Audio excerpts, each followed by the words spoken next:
which has developed over the years and now runs regular services over almost 60 kilometers of meter gauge track. The first stretch of line between Winkeln and Urnäsch was opened by the Schweizerische Lokalbahnen in 1875, the second narrow-gauge railway to be built in Switzerland. The company was renamed the Appenzeller Bahn a decade later, when the track was extended to Appenzell. The line from Winkeln to Herisau was replaced in 1913 by a new route beginning at Gossau. In 1912, the Saintisbahn opened a tourist route between Appenzell and Wasserauen, which was absorbed by the AB in 1947, enabling the running of through services from Gossau to Wasserauen.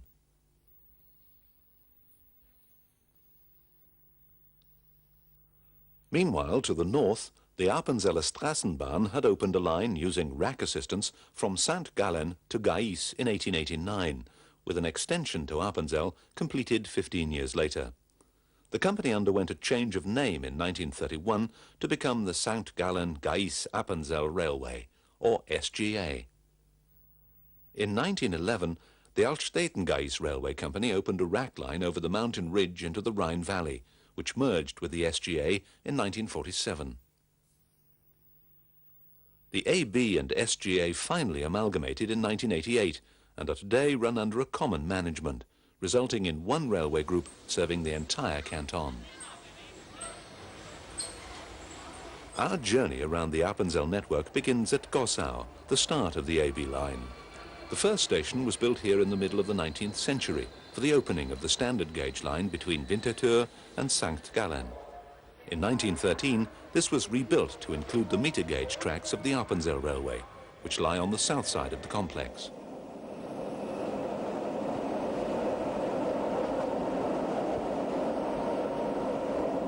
The track climbs steadily up the hillside, leaving the SBB main line to run along the valley floor. We must gain over 100 meters in height during the 5-kilometer journey from Gossau to Herisau. Appenzell's gently rolling countryside provided few obstructions for the railway builders, so the 35-meter-long Ziegelhutter Tunnel is one of only 2 such excavations along the entire AB network. On the outskirts of Herisau, our meter gauge track passes over the standard gauge line of the Bodensee-Toggenburg Railway, which runs along the western edge of Canton Appenzell on its route between Wattwil and Romenshorn. The BT depot lies between the 2 different tracks.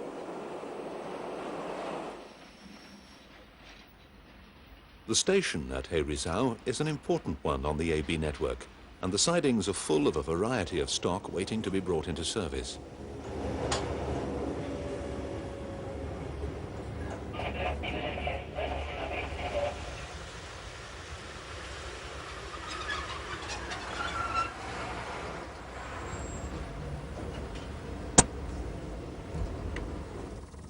There's been a settlement at Herisau for well over 1,000 years, although in 1559 an horrendous fire destroyed much of the town centre.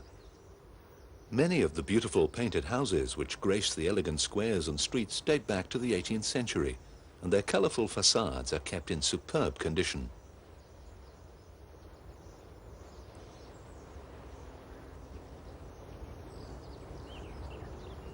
More modern buildings blend harmoniously with traditional architectural styles, and a stroll round the town affords great pleasure. Herisau is the administrative centre of the half-canton of Ausserrhoden. Canton Appenzell, which joined the Swiss Confederation in 1513, was subdivided after the Reformation into 2 regions, or Rhoden. The northern region, Innerrhoden, remained Catholic, while the southern half, Ausserrhoden, embraced the new Protestant religion.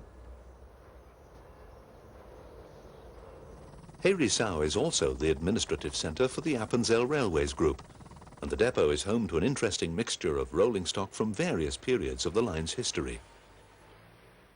The AB line ran with steam for the first 60 years of its existence, and a total of 8 locomotives were purchased between 1874 and 1910. Following electrification in the 1930s, these were gradually phased out, 2 being sold to the Ethiopian railways, while the remainder were broken up.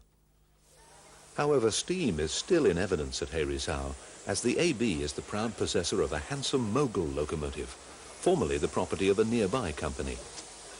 This magnificent G34 engine was bought by the Rhaetian Railway in 1902 from SLM, joining their fleet as loco number 14 and giving 70 years of sterling service before her retirement.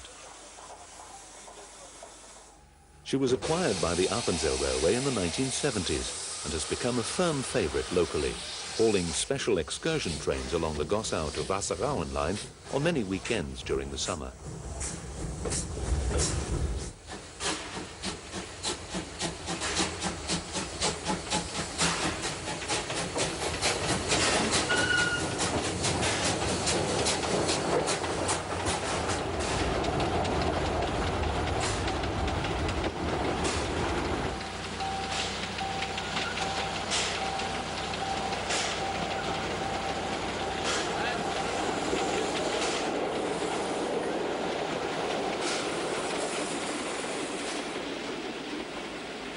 She's capable of a top speed of 45 kilometers per hour, but the slightly gentler gradients of the Appenzell are kinder to this grand old lady than some of the steeper ascents she tackled in her youth on the Rhaetian system.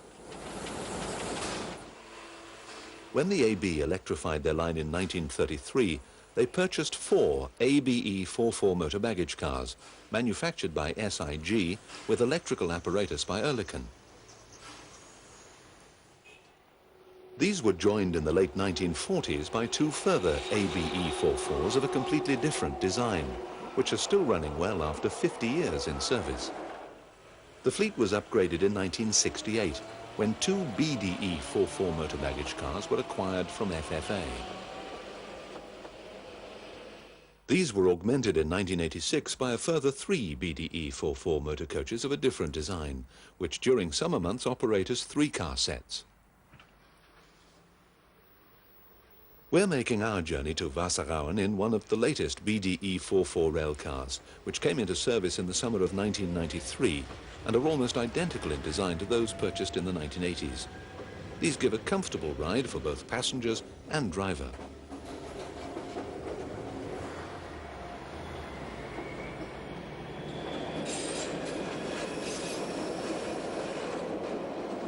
Just outside the station, the track passes through the present Mühlebühl tunnel, constructed in 1912 after the Appenzellbahn station moved down to the site alongside the Bodensee-Toggenburg station.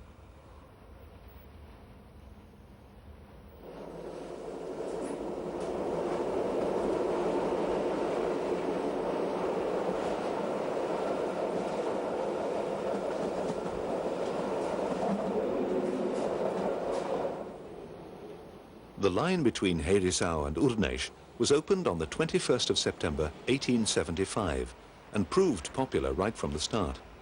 The railway not only makes an indispensable contribution to the tourist industry, for which this region is renowned, but is also a popular means of everyday transport for school children and adults alike.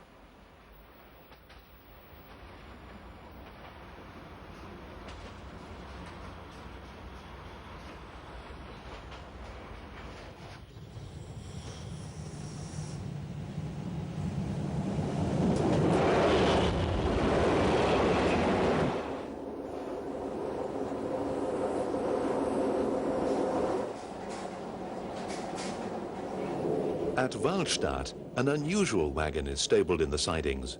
This does not contain the normal industrial or agricultural produce, for the colourful exterior proclaims that it is the Bibliobahn, or mobile library carriage, which our train brought here earlier in the day. This coach was specially modified at the Gais depot from one of the earlier St. Gallen Appenzell carriages, number AB53, dating from 1909. The Bibliobahn now travels from station to station along the network, providing the Appenzell community with this much appreciated and well-supported service. Our way along the AB line continues due south towards Urneisch.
Our train has a top speed of 75 kilometers per hour, and its 4 traction motors are capable of delivering 1100 horsepower to the wheels.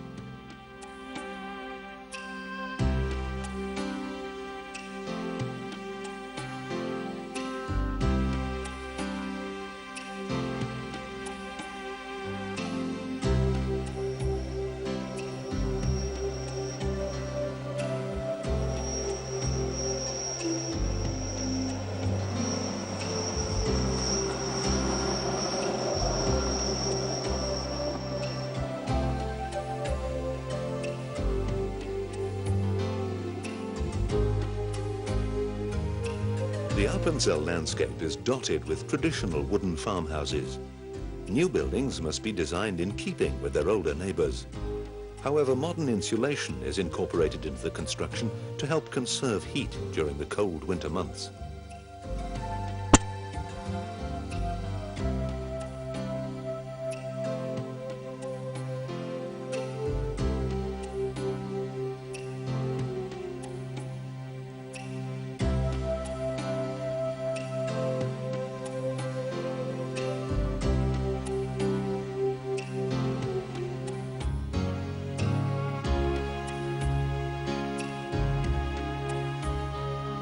The line runs along the valley of the river Urneisch, whose source is to be found in the Saintis mountain range. These waters will join the River Rhine and flow through Germany and Holland into the North Sea.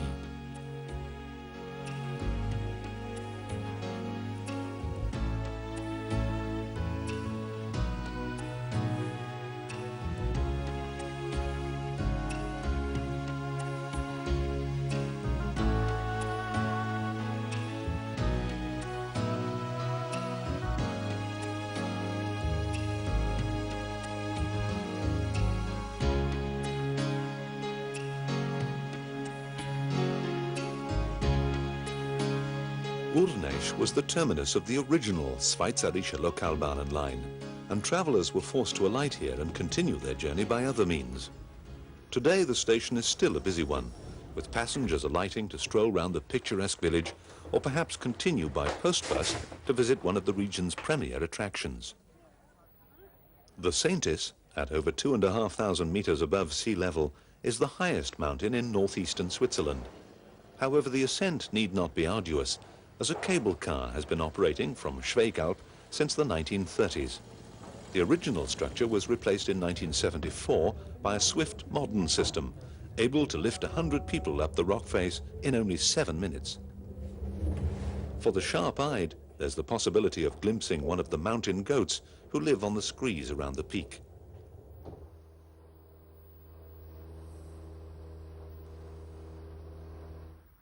The mountains are a paradise for walkers, with breathtaking views wherever you look.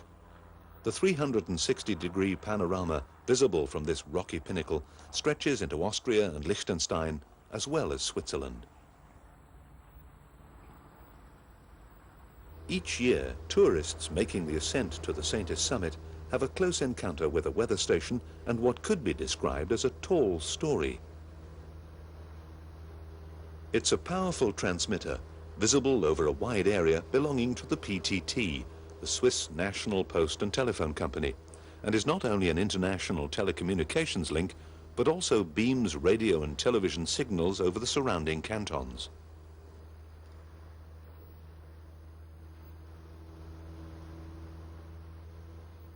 The line from Urneisch to Appenzell was opened in 2 stages during 1886. In August, the tracks had reached Gontenbad, with the link to Appenzell being completed 2 months later.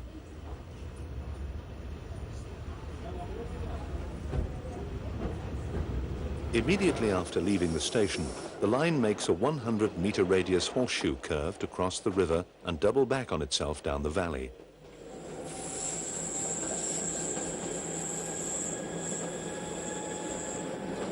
There are frequent services running along the Appenzell railway network, and the single-track operation means that the busy timetable must be carefully monitored and services run to time. We've passed the down train at Urneisch, and the Herisau-bound set is clearly visible across the river, running in parallel with our cars.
We now pass over the border from the half canton of Ausserrhoden to that of Innerrhoden, and the transition into the Catholic area is immediately noticeable as we pass the Capuchin cloister of Leiden Christi.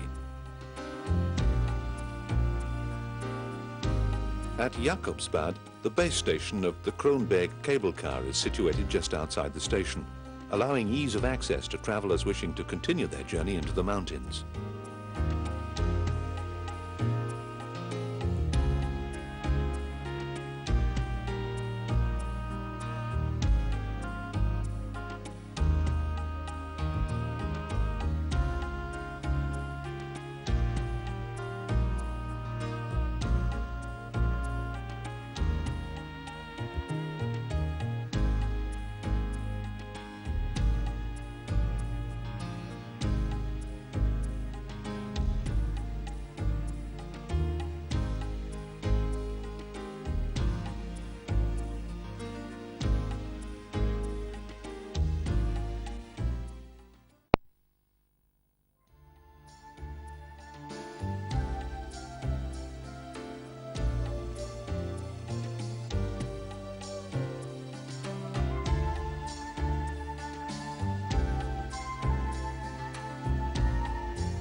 Gonten is a scheduled passing place, and we cross here with number 46, Wallstadt, one of the BDE 44 motor baggage cars which has been operating since the late 1960s. The name Wallstadt was previously borne by steam locomotive number 5.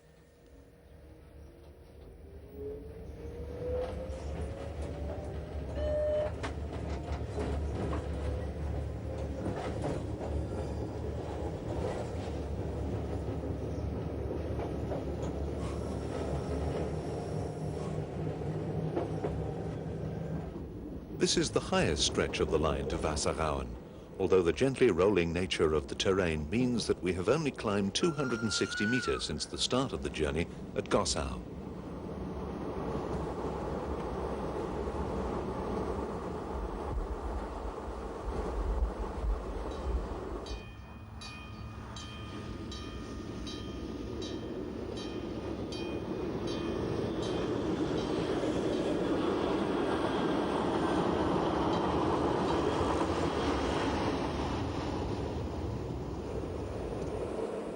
The Kaubach Viaduct is the only major bridge along the Gossau to Wasserauen line, its 99-meter length being largely hidden by trees.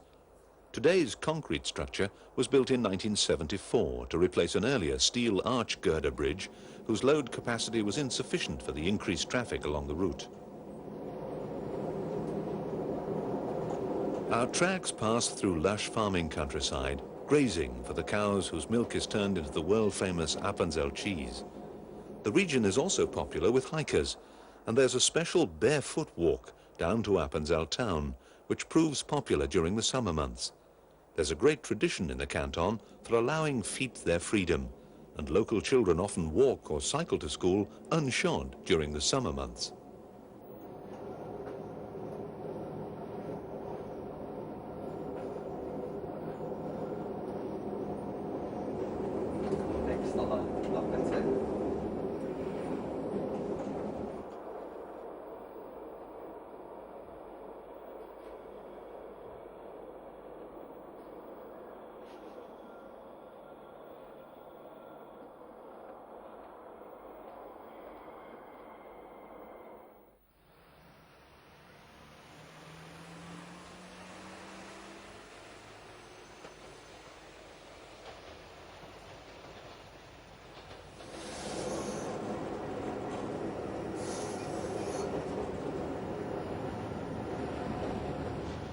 The station at Appenzell has been a busy junction since the beginning of the 20th century. The first trains arrived here in October 1886 with the opening of the AB line, and were joined in 1904 by the service from St. Gallen. Since 1912, it's also been the point of departure for the Saintisbahn, a tourist railway taking visitors to the mountain resort of Wasserrauen. Ambitious plans to extend the line up the Saintis mountain had to be abandoned due to financial constraints. The company was renamed the Appenzell Wasserrauen Weisbad Railway in 1939.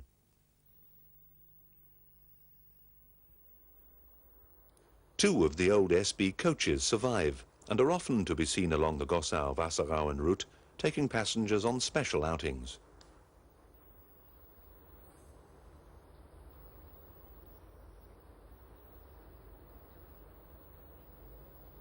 The line now turns south along the Sitter River Valley into the heart of the Alpstein mountain chain.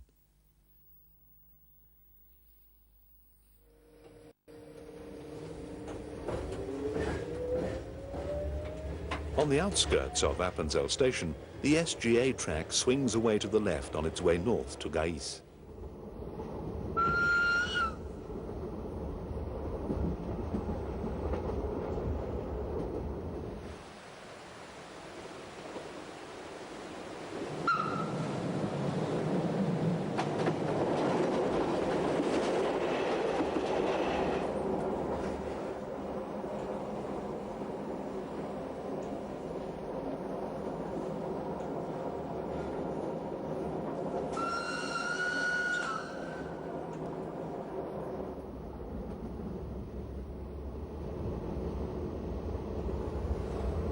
Unlike the AB, the Saintisbahn used electric traction from the opening of its line, their motor baggage cars running on 1000 volts DC. In 1949, after amalgamation with the Appenzellbahn, the voltage was increased to 1500 DC, and for the first time, a single rail car was able to take passengers along the whole journey from Gossau to Wasserrauen.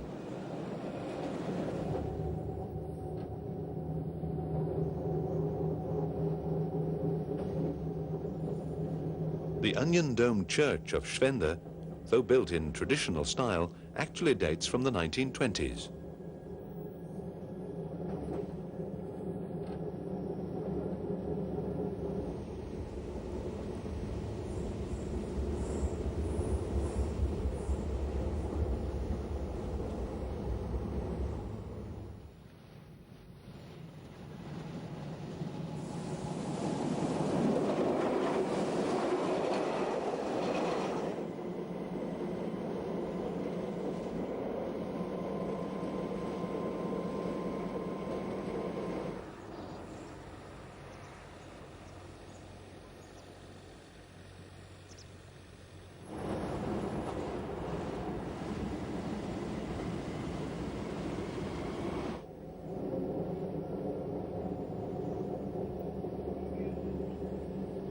The high mountains rise sharply from the valley floor, and their precipices are a magnet for parascinders who festoon the skies in summer like a cloud of multicolored butterflies. The end of the line at Wasserrauen is surrounded by grassy Alps, which provide summer grazing for herds of Appenzell cows. In autumn, these are driven down to pastures around the lower line farmsteads in a traditional procession.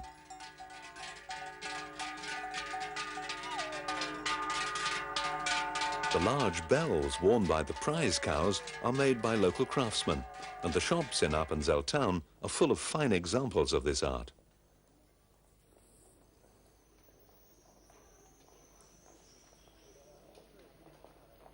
Appenzell, chief town of Inner Rhoden, takes its name from the Latin Abbatis Cella, reflecting its origins as part of the domain of St. Gallen Abbey.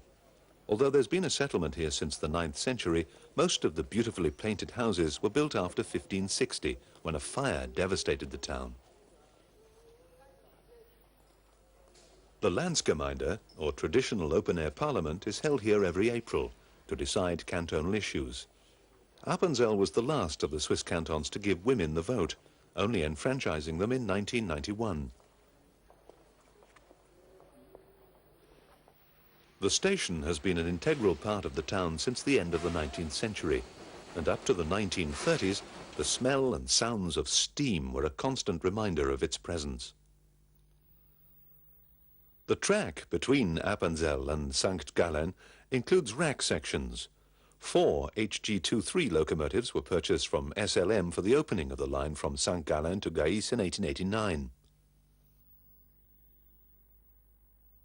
These were joined by 2 HG24 engines when the line was extended to Appenzell in 1904, with 2 further HG24 machines added in 1909, bringing the fleet to 8.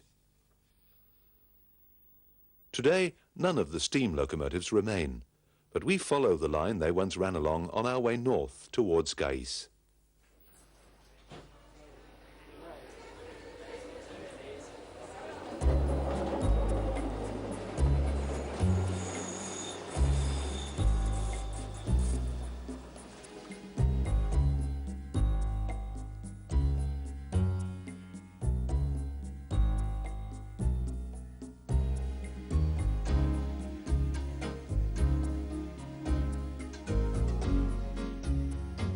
The viaduct over the River Sitter dominates the valley. Its succession of stone arches and central girder span combine to form a total length of 299 meters.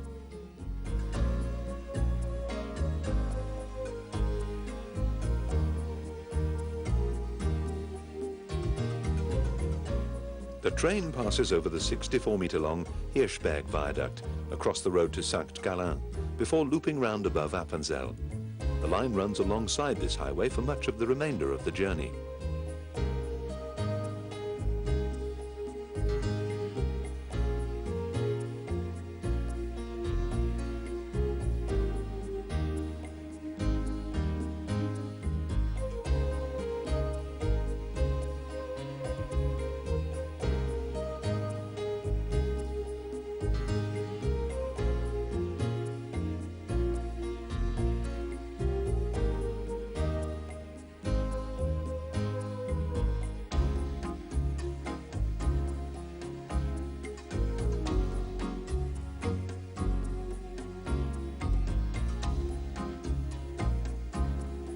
We climb steadily up gradients of 1 in 15 to Sammelplatz, the highest station on this stretch of the line, and a passing place where the train from St. Gallen is waiting for us to clear the track.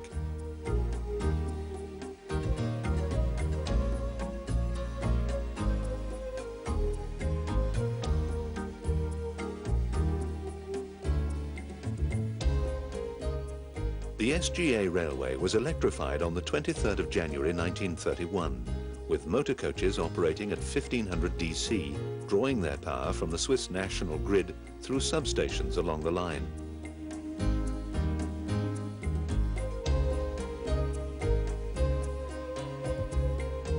The village of Gaiss suffered a severe fire in 1780, and many of the beautiful timber houses with their rows of windows and curved gables date from the period of rebuilding.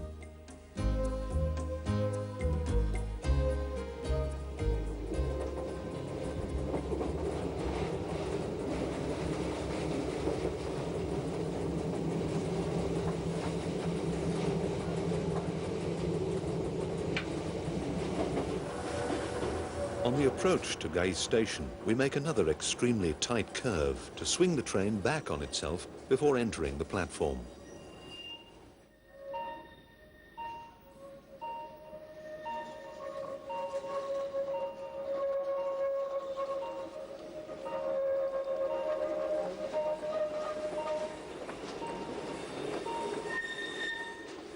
This was the terminus of the line from St. Gallen for the first 15 years, and the natural place for the company to situate its depot.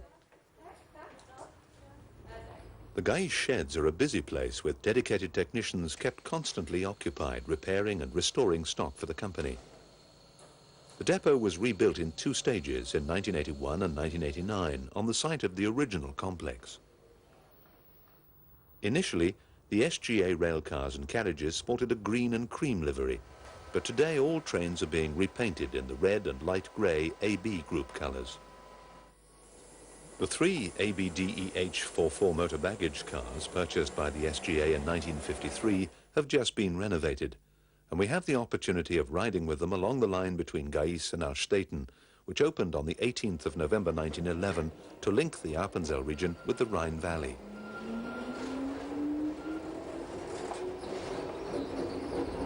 The The route was originally operated by the Alstetten Gase Company, which ran the service for 35 years before being taken over by the SGA in 1947. Electric traction was adopted at the opening of the line using 1,000 volts.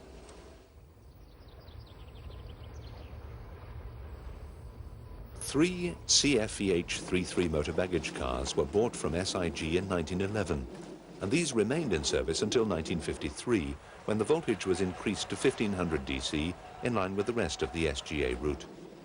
Two of these have survived.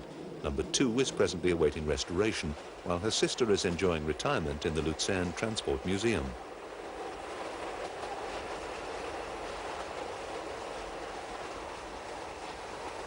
We're now running along the highest part of the entire network, at over 950 meters above sea level. But our train will shortly have to lose over 500 meters in height, for our destination at Alstetten is the lowest station of the Appenzeller Railways group. After Stoß, we begin our descent into the Rhine Valley, and rack assistance is necessary to cope with the gradients of up to 1 in 6, by far the steepest part of the network. The Strub rack system, also used by the Jungfrau Railway, was adopted for this line.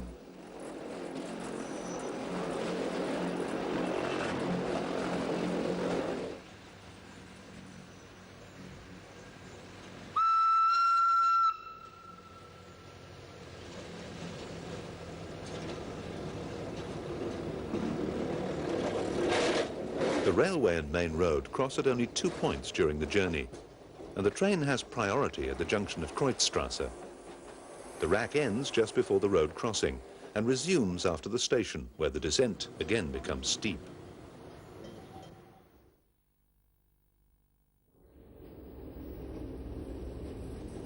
Our rail car is ideal for tackling the steep gradients along this line, for although it has a top speed of only 55 kilometers per hour, its motors are extremely powerful in relation to its light weight.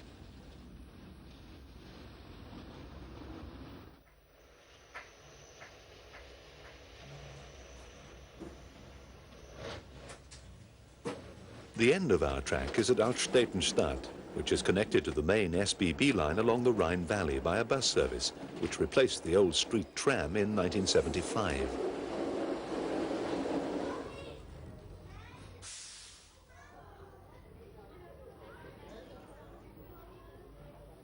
A variety of old stock is used on this route, and our train returns to Gais hauling a colourful rake. The green and cream carriage dates from 1905 and was originally in service on the SBB Brunig line, while the two red baggage cars first came into service in 1889 on the opening of the line between St. Gallen and Gais.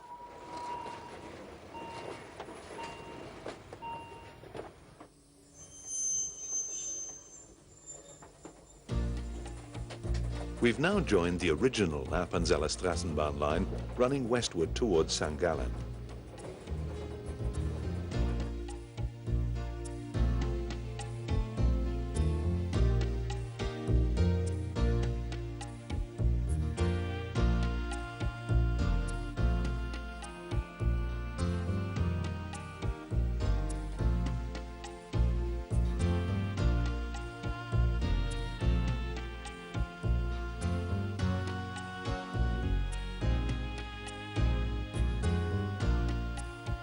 After Stralholz, the gradient increases.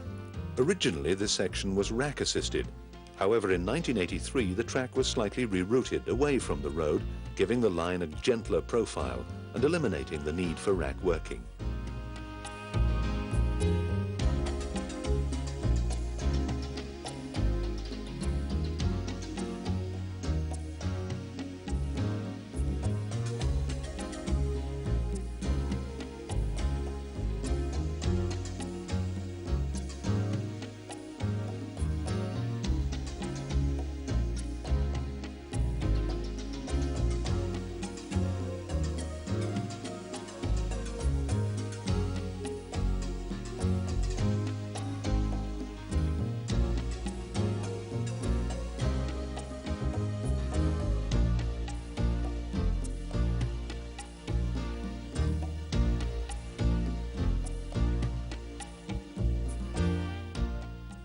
The train in which we're riding is one of the BD EH44 railcars purchased by the SGA in 1981.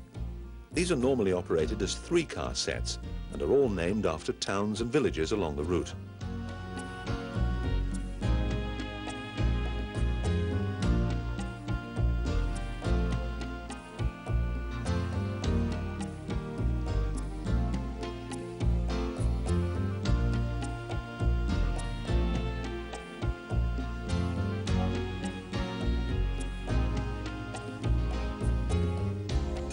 The new Goldebach viaduct, carrying both rail and road across the river valley, was constructed in 1976.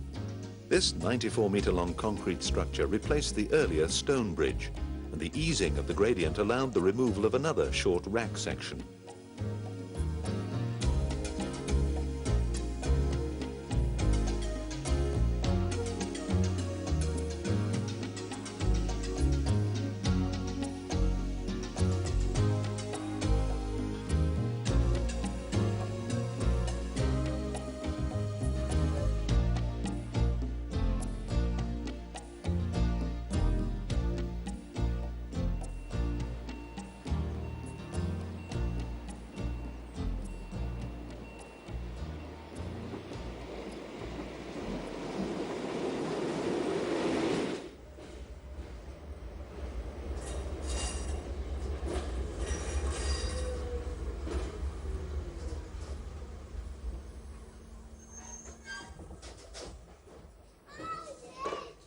While the station staff and train crew take good care of passengers during the day, at night other railway workers are equally diligent.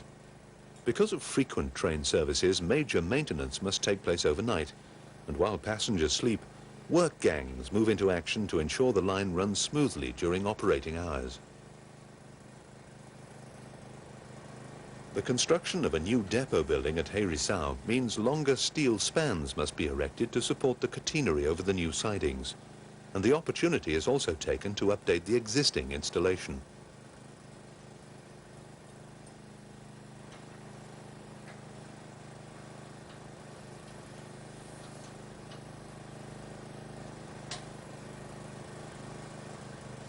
This is a complicated process, requiring the removal of sections of the old structure before new crossbeams can be inserted and the catenary re-erected.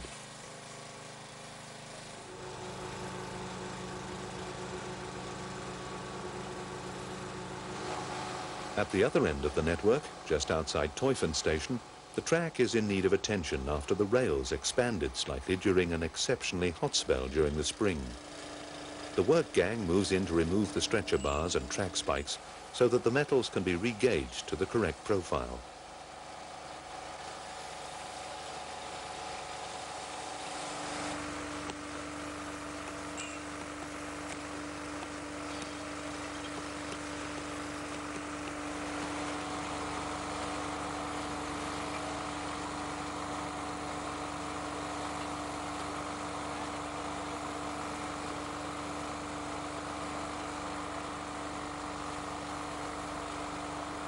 Once the new stretcher bars have been inserted and secured, the rails can be re-spiked to the sleepers.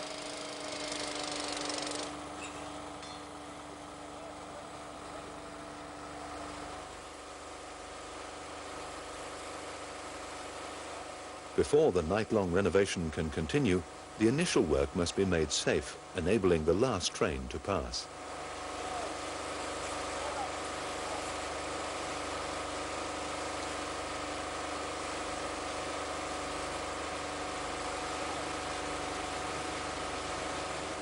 By morning, the work has been completed, and our train can pass smoothly over the repaired section with the passengers unaware of the activity of the night before.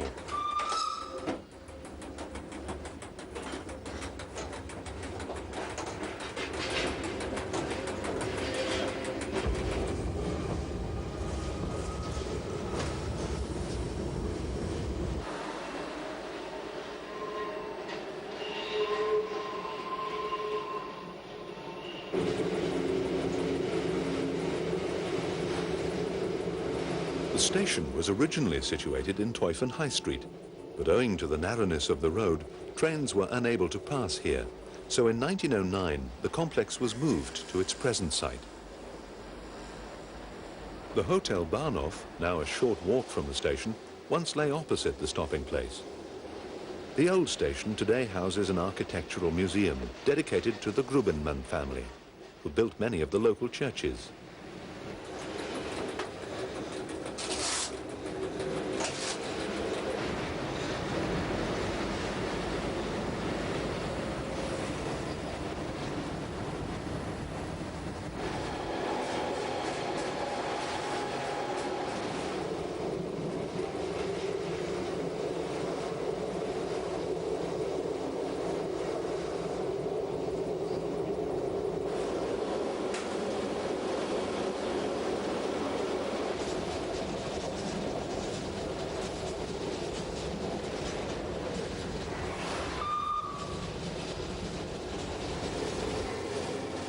The AB Group is an important employer in the two half cantons, with about 200 men and women on the payroll.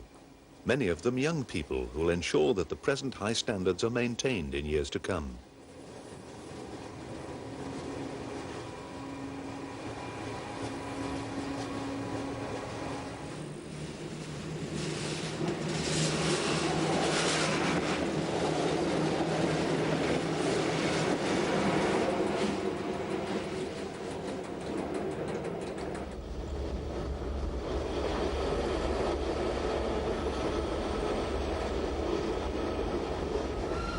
We have now passed from Canton Appenzell to Canton St. Gallen, where we'll stay for the remainder of our journey.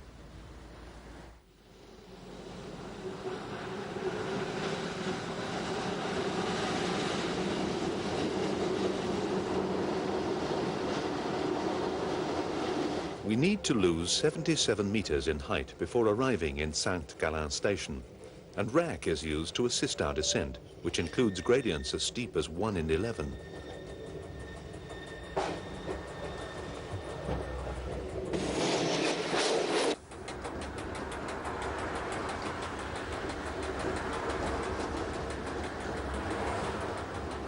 Our driver switches the lever from adhesion to rack to change the traction motor's power from the adhesion wheels to the cogwheel, and also to raise the limit of the traction motor current.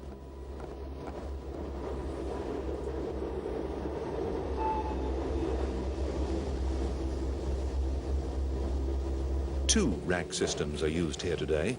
The original Riggenbach ladder rack, specially adapted for this line by Herr Adolf Klose, one of the line's first engineers, is now only used on the 30-meter radius horseshoe curve. The remainder of the section utilizes a von Roll plate rack.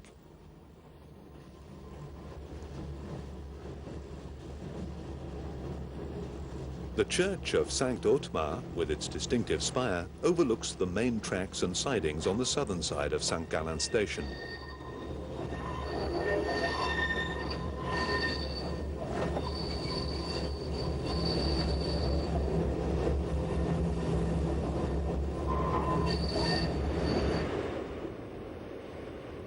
Our speed down this stretch of track must be kept between 20 and 25 kilometers per hour to keep the train in check.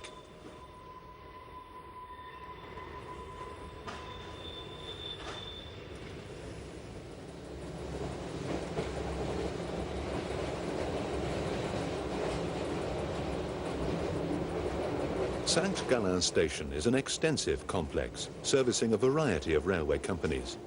The Swiss Federal Railways owns the station, although the Bodensee-Toggenburg Railway also has running rights over the standard gauge tracks. The meter gauge tracks of the Appenzeller Railways terminate in an annex to the station next to the Trogner Railway.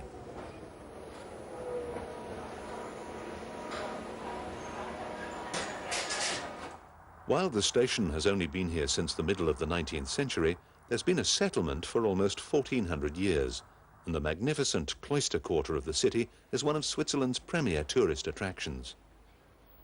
The city owes its importance to an Irish monk, Gallus, who founded a hermitage here in the year 612. He rapidly attracted a band of followers, and by the Middle Ages the community had developed into one of Europe's premier monasteries.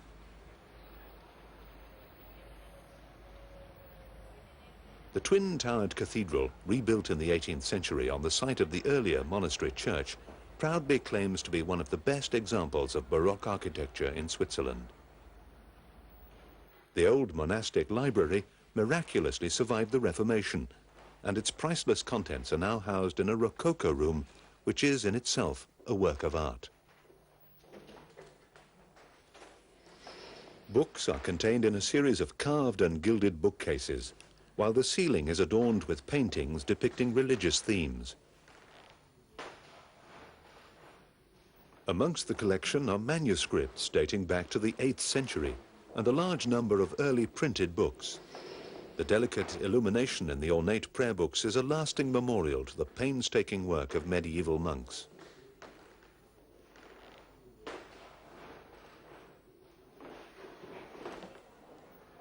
A flourishing town grew up around the abbey, and the surrounding streets contain many buildings dating from the 16th and 17th centuries.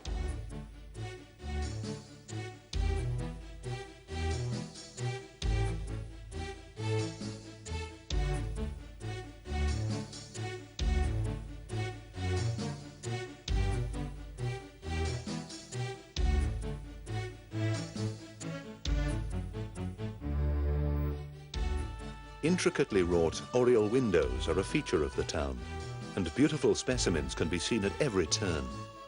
No less than 111 examples are to be found within the city, the earliest dating from the 16th century, while the latest was installed as recently as 1938.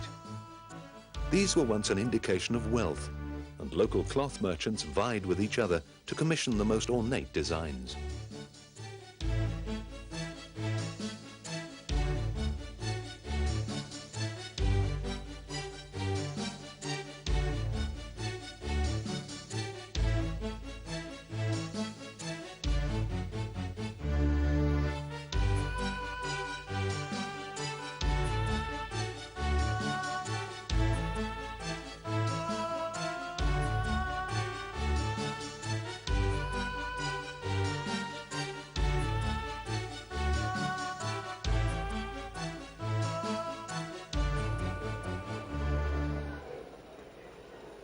Whether you enjoy city streets or mountain vistas, the Appenzell railway network can take you on a leisurely tour through one of Switzerland's most scenic cantons.